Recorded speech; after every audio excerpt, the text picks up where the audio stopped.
Good afternoon. This is Reginald Andre with the Miami Business Leaders Group. The Miami Business Leaders Group was created in 2019 as a way for business owners, executive, and community leaders in the South Florida market to collaborate, educate, and do business with each other. So we are in 2022 and the Miami real estate market is sizzling. Thank you all for joining as we have Jerry Vega, real estate expert, joining us. As South Florida real estate market continues to be hot and set all-time records, we have short supplies, high demands, and firms continuing to move here in South Florida. And that's why we here at the Miami Business Leaders Group wanted to give you, the viewers, insight directly from a real estate expert. And we have, again, Jerry Vega from Real Estate Authority joining us live. So if you guys haven't already, please like and subscribe to our Miami Business Leaders Group. We are a private Facebook group where the conversation continues. And this is sponsored by ARC Solvers, where we provide cybersecurity and IT services. Thank you so much, Jerry, for joining us today. How are you doing? I'm doing great. Thanks for having me. Man, that's a beautiful background. Where are you? I am in Weston, Florida.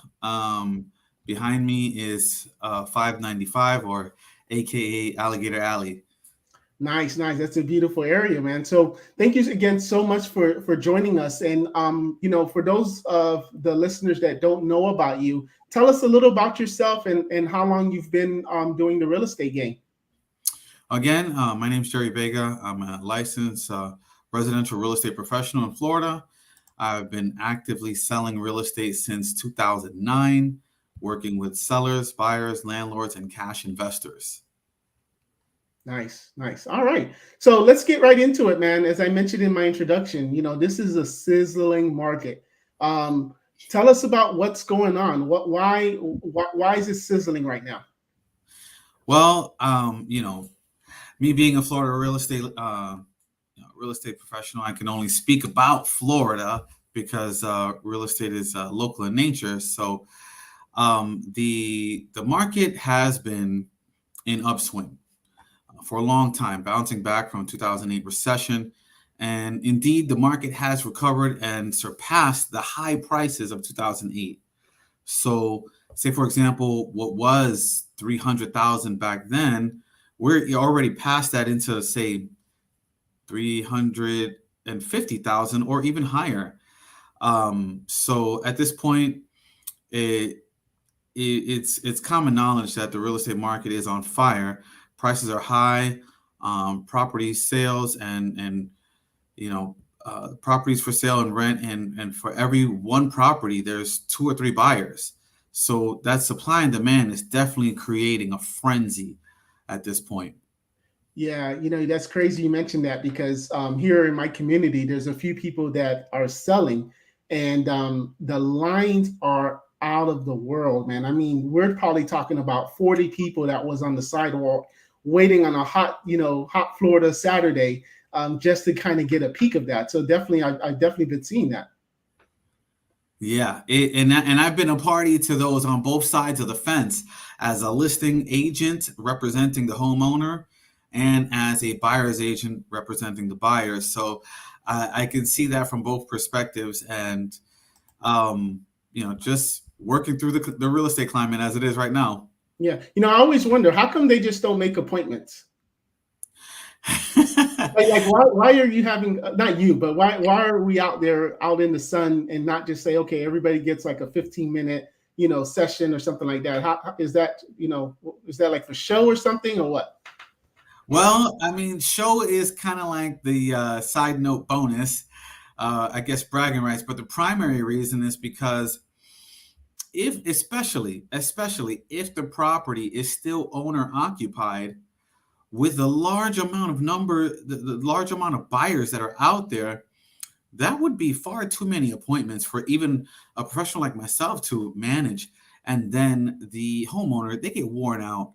Appointment after appointment. Sometimes the buyers don't show, so they've stood home when they could have been out running errands, all these different things. So Everyone's off on the weekends, Saturdays and Sundays, Saturday being most popular.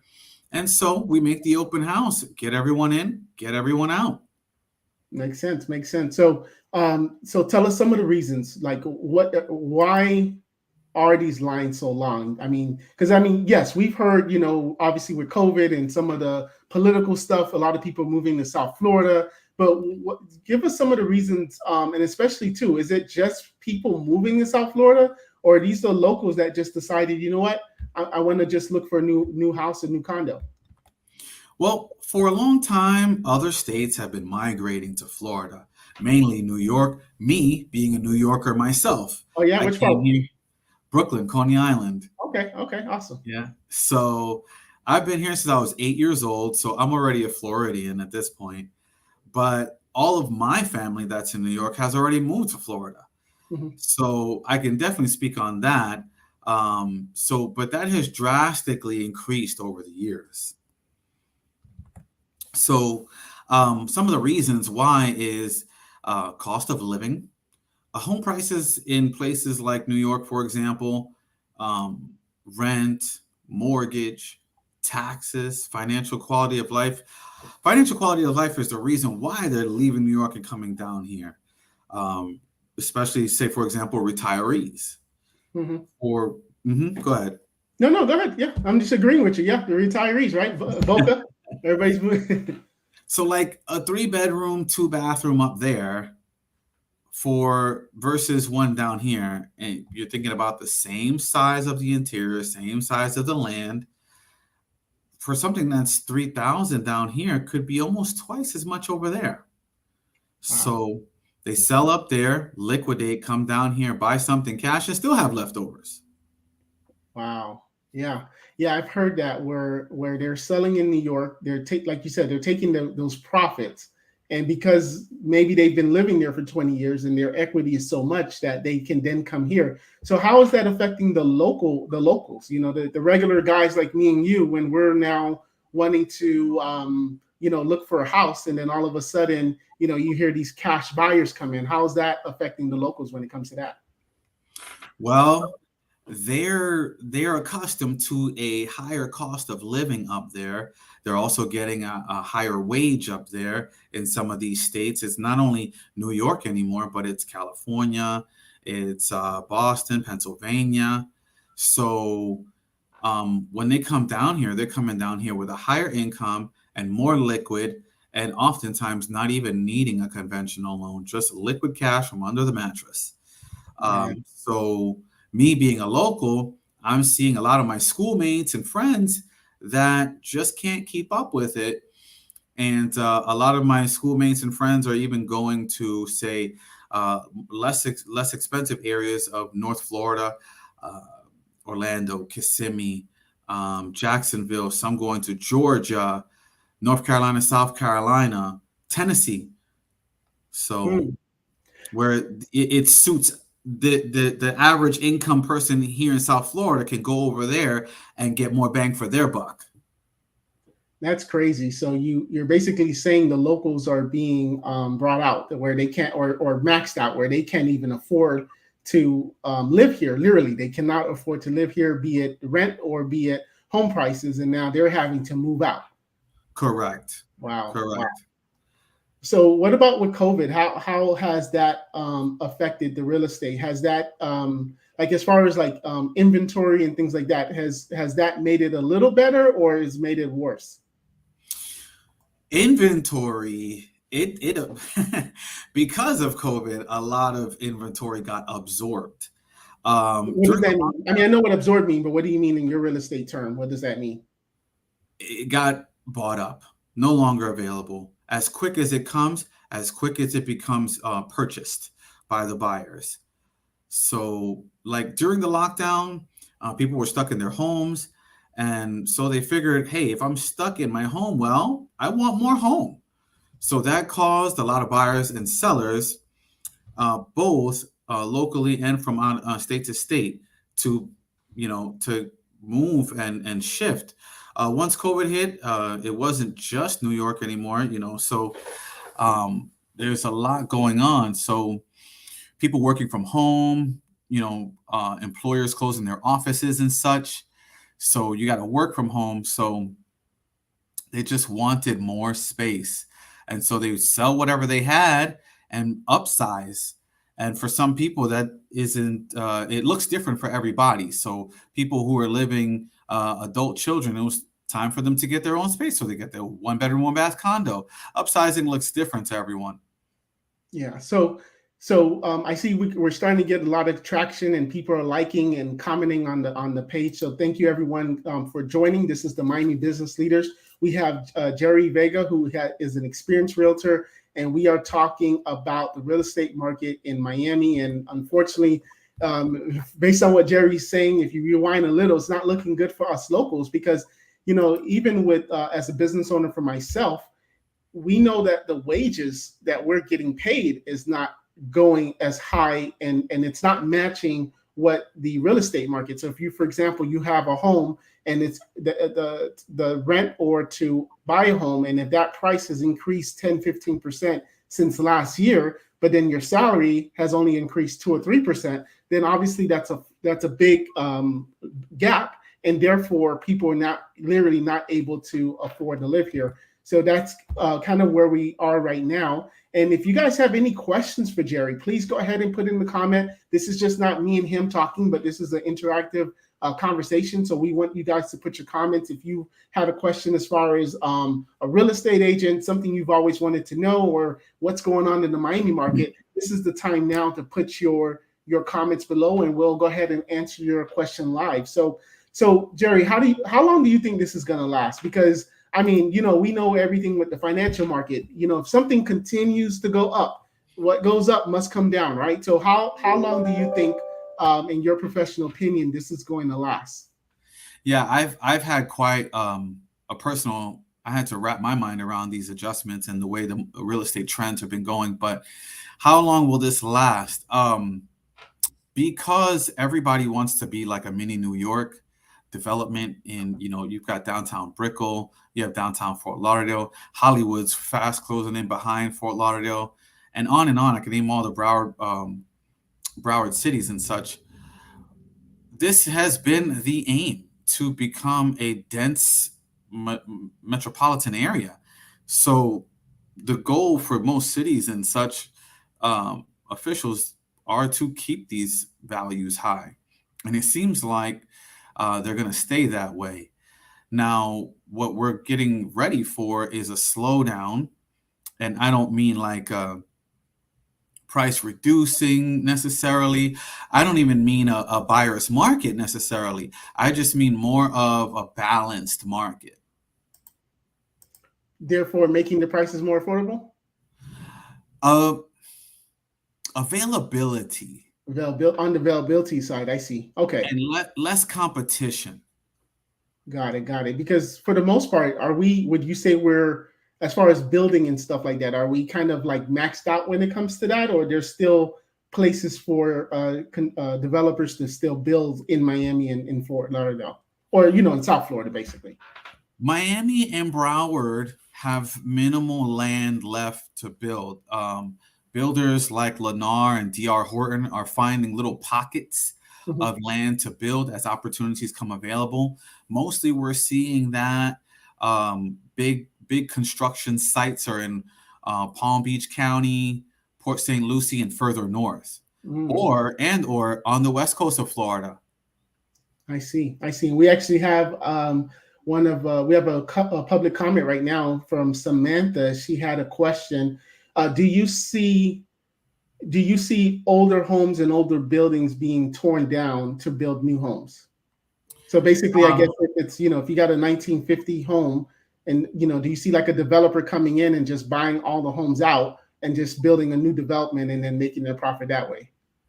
Yes, that will be on special scenarios. Say, for example, when a zoning changes, like say, for example, in East Hollywood and also in East Oakland Park, zones have been changed to where it once was one-story houses and zoned for single-family homes only. They changed the zoning so that you can have multifamily, meaning duplexes, triplexes, quadplexes, or three-story townhouses. Hmm. So all of a sudden, you'll see a spike in land value, and developers will come in, buy that property, demolish it, and build up some new construction. Yeah, it makes sense because if you're going to tear down a single family home to build another single family home, there's not too much margin in that. But if it's zoned correctly, and now if you can move up, and Yeah. maybe that first single family home is not profitable, but then now because you're building up and you're going 2, 3, 4 stories, now you can make some money. So that definitely makes sense. And thank you, Samantha, so much for your comment. So let's talk about the interest rates, because I know when I purchased my home back in 2020, well, excuse me, 2021, because it's only been a year. I had rock bottom interest rates. So how's that? And I know there's all the political stuff and things like that that's going on, inflation. So how's the interest rate now, and how is that affecting the Miami market? Well, with the shift, mortgage rates are expected to change this year, which is why a lot of the real estate professionals like myself are predicting more of an equilibrium. So instead of us just continuing to climb in price value, once the Federal Reserve changes the interest rates, it'll slow down buyers, because right now we're at low 3.1, 3.2 interest rates. You might even see a 2.9 right now, but in months to come, little by little, we're going to see some changes, rising the interest rates to 3.5, 3.7, maybe 3.9, possibly even 4% on interest. So um, so that is going to vary. And when that happens, it's going to slow the buyers down, because that's going to make less, the buyers are not going to be able to afford as much home as they were a month or two ago. But that doesn't affect the cash people, right? Because they're coming in, they're not even worrying about these interest rates. Correct. Cash Yeah. is king. They can work outside of the rules in so many ways. Yeah, yeah. And speak about, like, 10, 20 years ago, what was the interest rates before? So 10, 20 years ago, right? Because right now, even though rates are rising, these are still rates that we should be jumping on, because they're historic lows. So, say for example, in 1981, rates were at an all-time high of 16% interest on a Wow. mortgage. And I people can't were buying? imagine that. And people were buying, no, like, that was normal. That was normal back then. Wow. 1991, 9.25%. Hmm. 2001, 6.97%. And then that's when we came into the all-time low at about 2011, 4.4, 4.45%. And then now, last year, I closed on a client, a repeat client of mine, and we closed at about 2.75% interest rate on her loan. Nice. Nice. So that's some of the lowest I've seen. All right. So if you can buy now, now's the best time. The only problem is, as you mentioned before, inventory is hard. So it's kind of like a double whammy for people. So let's talk about that, because I just said if you can buy now. So talk to us, as because you represent, Jerry, both the seller and the buyer, right? Correct. Okay, so you're seeing both sides, which is great about the services that you provide. So tell us right now, what is it like to be a seller right now? As far as you have a house, you have a condo, and for I don't know where you're going to go when you sell, because you're definitely not moving anywhere in South Florida. Maybe you're going to just take the cash and go to North Carolina or something like that. But how is it to be a seller right now? Well, because of appreciation in value, sellers are definitely in an extreme winning position. I'm seeing some sellers that purchased their home at $100,000 originally, and now they're turning around and selling it for 250. Hmm. They're seeing 150 gross appreciation. Just talking vague numbers before any closing costs and such. Um, and that's sometimes, they haven't owned the house for 30 years. Sometimes they've owned the house for as little as 5 years. They got a really, really good deal, and all of a sudden, the the market really, really appreciated, and that made for the perfect storm in their favor. So, and right now, sellers are definitely in a position where they're just sitting back, and the buyers are scrambling to win the property. Ooh. Now, Jerry, we just had a comment here on the live, and guys, thank you guys so much for being interactive here. Someone says, "Well, if if it's a seller's market and it's easy for me to sell the house, then why do I need an experienced realtor like yourself?" Well, there's still a lot of loopholes and traps that can happen. I have firsthand witnessed sellers who want to sell on their own for a number of reasons. They want to save the commission, or they don't want to list the property.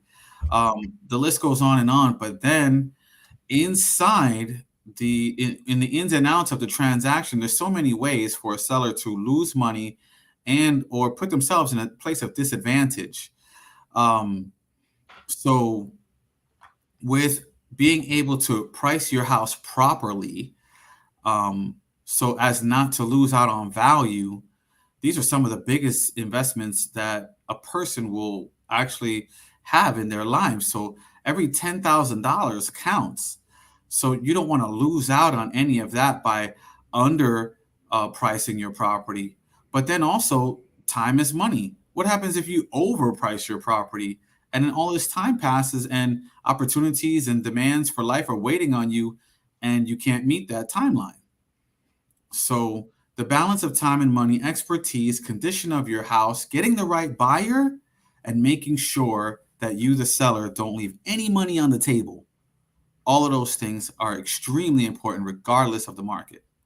Yeah, and I would even say, the right realtor, because perfect example, my next door neighbor that's this way, he sold his house, and maybe 3 weeks later, another neighbor is also selling their house. Same, for the most part, it's the same house. And the other guy, that way sold it for an extra $15,000. And even my wife and I, we were like, man, this guy is like undercutting himself. It's like, why? He doesn't need to like move right away or anything like that. Why is he, selling it for like so low? Because it was going to make our house value not look as high as it should be. And that goes back to exactly what you're saying is why you need the right realtor, because that realtor is going to be there to do that research and to properly market at the right price. And you said it right there. So, and I can even give an example right now in Miramar, a community called Sapphire Shores. I'm getting ready to close on a property for which I'm going to set record high sale. Nice, Um, congrats. Thank you for the entire community. So I've done every homeowner in that community a favor by raising the values. So that one's going to sell at about $20,000 above, and I just closed on one in Oakland Park for 15,000 above. So would a homeowner that wants to sell on their own would be leaving that above out and not getting it, because buyers come in, buyers approach homeowners who are selling on their own with the intent of getting a discount. Hmm. Hmm. All right, so let's now move to the buyer's market. So let's just say I am renting, right? I've been saving my coin. I got some, I'm ready to do the down payment. But it's like, based on what we've been talking about so far, it looks like these homes are overvalued. So why, if I am renting, would I want to now switch over and to buy possibly a home that, 6 months ago, which again just doesn't make sense. 6 months ago was probably 15, 20% lower. And just because the owner decided, you know what, I can get away with charging more because of the demand. So why is it better for me not to, or to essentially say I'm going to stop renting? My rent's about to come up, right? And should I continue to rent, or should I go ahead and buy and not overpay? So talk about that for a moment. All right. Well, that one comes with a lot of details. So why buy in this market? All not all the time, but often rent can be higher than mortgage payments. And for that reason, a lot of renters choose to buy. Um, the benefits that come with home ownership, you get to customize your home, not having to move for a long time, which I feel the pain of a lot of these renters right now because landlords are seizing the moment and they're selling to liquidate their homes. So renters are having to move time and time again throughout the last 3 years. But continuing on, the benefits, um, stability of being in one location, especially if you have children, quality and timely repairs for your house, because sometimes you might have a slumlord. Mm-hmm. So, and I've seen that happen too. So, the one thing I would want to emphasize is that you have to make sure your finances are right for home ownership. Meaning, you are not buying more home than what you can afford because there are a lot of lenders that will sell you a house that you'll lose in 3 to 5 years because any little financial emergency will start a chain reaction. Mm, You get a flat tire and all of a sudden you're late on your mortgage payment. right. Got that one from Dave Ramsey. I got to give credit where credit's Oh due. yeah. Sure. And the maintenance of a single family freestanding house can be expensive. So sometimes even a condo is better for you depending on your lifestyle and your finances. That's why it's important to have a professional like myself to help you navigate through these dynamics. So let me ask you a question with that because as we talked about with COVID, everybody wants the backyard, everybody wants the bigger house. They want a extra bedroom so that they can convert it to an office. But is the condo market also in the same area where there's also a shortage? Like obviously you can't have 20 people waiting in the lobby of a high end condo to go take a look. But is it the same? Is it that same demand in the condo as it is in the single family homes? It's a similar rising price, Hmm. but the demand is high, but not the same as single family houses. Got it. I have had to talk a couple of my buyers into leaving the notion of a single family home and going into townhouses, villas, and condos and such. So, because the availability is there, the affordability is there, less competition is there. Hmm, okay, awesome. So next, let's move on to investments. Right. So we all, especially with my wife, she was here. She'll give me a little nudge where, we all watch these shows. Flip this house. Uh, come in. You do a little because obviously Miami. You have homes from the 1920s and up, probably more typical 1960s. But you have a whole bunch of houses that are older that unfortunately the person before didn't take as good care, and it's maybe in an up and coming neighborhood, Edgewater or Miramar or any of those places. And now you're like, you know what? I think I can get a good deal on this. Do a little, put lipstick on it, and then now be able to flip it. So and based on flip this house, you can all do it in 45 minutes because that's how fast they do it. Yep.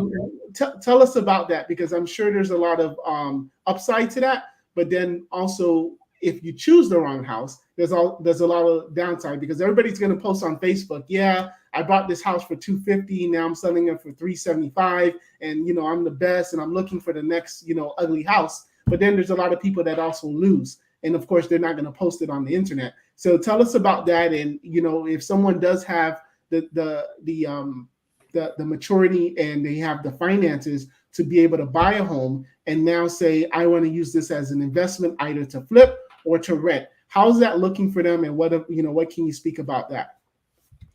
Well, you asked the right person. Not every real estate agent can actually get into fix and flips or speak on it, but I happen to be knee deep into the investor fix and flip community. So that is very real. You can actually make that happen today, but you have got to be savvy. It was a lot easier 3 years ago than what it is right now. So only the most forward and and aggressive investors are actually going to be able to get their hands on that deal. So And for that market, that niche, we're looking at cash buyers only. Financing has no Oh, place in here. wow. Okay, that's good to know. Okay. Now there's the old fashioned method, which is tried and true. So you can buy a duplex, for example, FHA, live on one side and rent out the other. So that's the old fashioned way into becoming an investor and building a rental portfolio. But with what people are seeing on, say, HDTV, Flip That House, like you mentioned, this is a liquid cash. Um, this is reserved for players who only have liquid cash, and you've got to have the right contractors. You got to know what you're doing. There are so many pitfalls in this, and I can actually introduce you to a class that I'm a part of for anybody who wants to take this on and seriously learn. Interesting. Yeah, because of course, again, TV does it in 45 minutes, and all of a sudden, someone's like, "Oh yeah, I want to do it." All I need is X money down, but I didn't even know about the cash part. So that's basically saying that the lenders are not even willing to put their risks in that. They don't want any part of that. The only lenders that cater to that are hard money lenders and private money lenders. And that, 3 years ago, would have gone for 9% interest rates. And if you had a good relationship, you could have done it with, say, 15% down. But now you're looking at 12% interest rates, maybe Wow. higher, and say 30% down. Hmm. And that's as close as you can get to having cash without having cash. Yeah. Yeah. So even if you look at, let's just say a home, what, for 300,000? Well, no, how much would you even say? It's because that's the thing. You have to take all that into consideration, because even if you found a home for 300,000, and maybe it's in a good neighborhood, but there's some opportunities to do some type of investment. And if you're saying you got to put 30%, that's almost 100 grand. Plus you have to then pay the contractor and get the remodeling done. Let's just say that's another 50, 60,000. So you're in deep 160. That means just to break even, you got to be at 460,000. I mean, And yeah, that. the key here is being able to reverse engineer it. Mm-hmm, So from the moment that you see the property that you like, you have to see yourself at the closing table and see all the finances from the beginning to the end, from the end to the beginning. So mm-hmm. that reverse engineering is a skill that is absolutely necessary in order to calculate your profits, expenses, and determine what you're going to end up with at the end of this flip. Yeah, yeah. Because you buy a $300,000 home, even if you want to rent it out, but then now you're at $460,000. That it's going to take you a long time, and then that's when the crash can, not to say the crash happens, but then that's when maybe things go adjust, and now the real estate market is not going up X% every year, and now you're going to be finding yourself in a very tough position. So, very thank you so much for that. And Jerry, as we start to wrap up, I want to thank everyone for watching. We have about 10 more minutes here. So if you have any more questions for Jerry, who is a South Florida real estate agent with Real Authority, he's been doing this since 2009, please go ahead and put in the comments below. This is the Miami Business Leaders Group. And let's now talk about loans. So we got, I remember when I was doing my mortgage, they were talking about conventional, and I think it was FHA. So give us like one or two sentences on the definitions of the differences, the pros and cons of it, and then just also let us know, what are you seeing now as far as down payment? Because I remember back in 2000s, down payments was like a big thing, but now you don't have to put as much. So tell us about that. So FHA, you got FHA, conventional. We already spoke about hard money, and then of course there's cash. Those Mhm. are the ways that anyone is going to buy a home. FHA being the probably the most popular. FHA standing for Federal Housing Administration. FHA loans are FHA loans require a lower minimum down payment than many conventional loans, and applicants may have lower credit scores than usually required. The FHA loan is designed to help low to moderate income families attain home ownership. They are real popular with first time home buyers. Mhm. Okay. And what you got after that? So a lot of people expect, what are the, say for example, I get a lot of calls. Hey, I'm a first time home buyer. What's available to me? So the expectation is some type of money saving, some type of incentive. So what it is this: you can have a lower credit score, anywhere from 580, but ideally you should be at about 640. I have seen some buyers buy with a 580 credit score, but not many. You want to be higher, ideally. Your costs you can expect are about 3.5% as an earnest money deposit, and then another 3.5% for closing costs. So you're going to need 7% of whatever the home price is. So if it's 100,000, you got to have 7 grand. If it's 200,000, you got to have 14 grand, on and on. So that is your out of pocket expense. Mm. And we have someone asking a question. They're asking if I'm planning on buying a house in the next 6 months, what should I be doing and what should I not be doing? You should be paying off all of your debts. So if you've got a financed car, if you have the ability to pay that down, then pay it down. I'm going to quote Dave Ramsey on the snowball effect, and put all of your debts in orderly fashion from smallest to largest, and pay down your small debts, and then start to tackle your larger debts. Mhm. Um, Another thing that I tell people is don't run your credit. Don't run your credit. If somebody asks for your social security number, you should put your knuckles up and get ready to this. Don't do any soft pull. Don't do any hard pull. Nothing whatsoever. So those are some of the things. That's like the most important thing. Save up. Save, save, save. Cut some of your expenses. If the cable's got to go, then the cable's got to go. If you got to skip a vacation, then you skip a vacation. How bad do you want that house? Yeah, and even with that, I'll give you my experience because when I got my house, you mentioned the 7% that you need, but when you move in, what's the possibility that the house is going to need some type of improvement?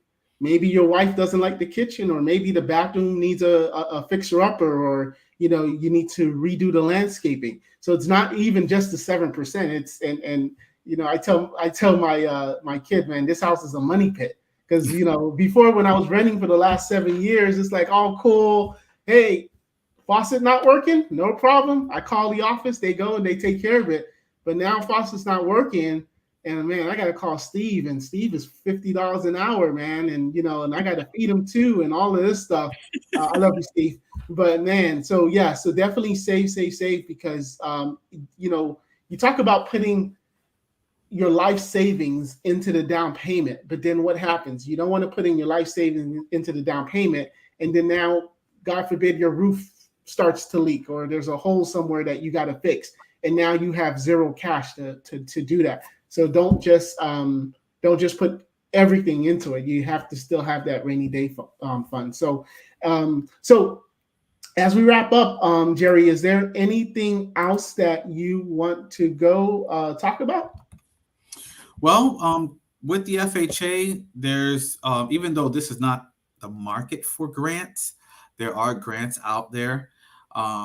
In Dade, Broward, and Palm Beach, you can get anywhere from $15,000 to $75,000 to Yeah, buy a let's talk home. about that, because you don't just slide in grants. Now, grants by definition means you don't have to pay back. There's stipulations, but Okay, the talk ideal about that. result is not to pay them back. What's the stipulation? So, say for example, from my understanding in Miami, if you sell the house ever, you have to pay that grant back.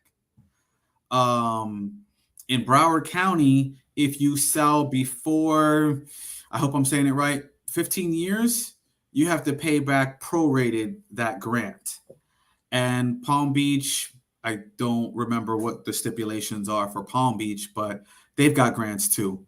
Okay, what I So don't get though is, are you saying it's a grant and then you have to do something or move into our city, move into our area, and we're going to give you X dollars, and as long as you stay, where you don't have to pay it back, or is it like you gotta like fix something or make it better or whatever? Like, is it just straight? That's it. Is that the only stipulation in general speaking? Because I know every city is different and every grant is different. But from what you see, is it just stay in our city and that's it? pretty much, because what the cities are trying to do is create pride of ownership. And when you own something, you're going to take care of it better than you would if you were a renter. So, and on top of that, investors and landlords, that's not their primary home either. So they're not going to take care of that property the same way they would a house that they live in. So pride in ownership is the idea, and that brings up the value of the city overall. So purchase the home.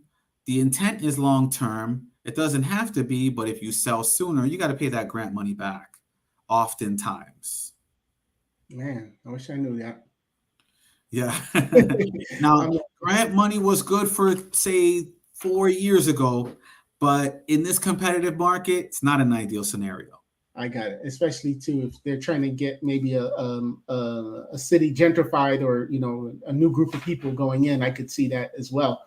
Yeah. So man, Jerry, this has been awesome, man. This has been 41 minutes of just knowledge, man. I really really appreciate it. If anybody wants to reach out to you, let's first start off with the name of the company. Real Estate Authority, Okay, and what's your number? 754-333-4927.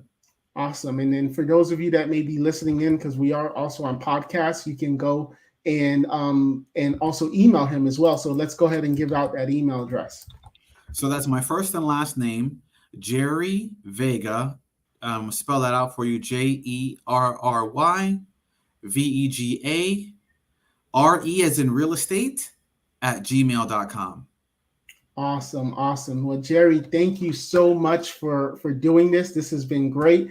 I really, really enjoyed learning. I learned a lot of stuff, because even if I'm no longer looking, but especially the biggest part I got was the investment part, because for me, that would now be my next, the next step that I would do when I'm not that I'm ready right now, but the next step I would do. So I really appreciate that. This has been another live with the Miami Business Leaders Group. If you guys are not part of that, because we are doing a special stream where we're putting this on our ARC solvers, which is my cybersecurity and IT risk management company. We're also putting this on YouTube, on podcasts, on Twitter, obviously on Jerry's personal and business page. So please go ahead and join the Miami Business Leaders Group. About every 2 weeks, we have speakers like Jerry. They're not paid. They're just coming in. They're one of us. They're members of our group, and we do member highlights and we give educational information. So thank you all for watching, and we will see you in a couple of weeks. And Jerry, I'd love to have you back, because as soon as these rates start to go higher, and and maybe some other stuff happen politically, I would love to get back and get your opinion on where you see the market going. So definitely don't be a stranger. Absolutely. Thanks for having me. And thanks everyone for watching.